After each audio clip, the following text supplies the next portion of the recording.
মাসে এসে যান তো তলে পড়ে আমরা পড়বো। কি রে তুই তো রোজা রেখে শুকিয়ে গেছোস, রোজা রাখোস কেন? কই শুকিয়ে গেছি? আমি তো দেখতে পাচ্ছি সে শুকিয়ে যায় নাই। আরে রোজা রেখে চুরি করে খাবি, কেউ তো দেখতে পারবো না। রোজা রাখোস কে? রোজা না রাখলে তো ঘুমাবো, সেই জন্য রোজা রাখি।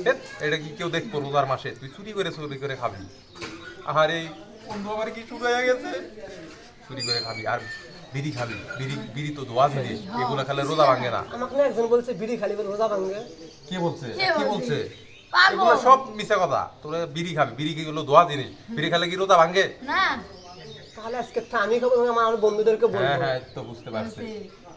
আজকে এখন আর আছি তো কিছুদিন, পরেই আমরা ছুটি পেয়ে যাব। তুই ঠিক মতো খাওয়া দাওয়া করবি আর তারাবি করবি না। এগুলো নামাজ টামাজ করে শরীরের কষ্ট বুঝতে পারিস না তুই? কষ্ট হয় না। ঠিক, অনেক রাত বড় নামাজ পড়া লাগে। এগুলো করবি কেন? আচ্ছা ঠিক আছে, আজকে তার পড়বো না, ঘুমাবো। ভালোভাবে খাওয়া দাওয়া করবি। কিভাবে হয়ে গেছে আর পরে মাসে এসে যান তো তলে পরে আমরা পড়বো। স্বাস্থ্যবান হবি।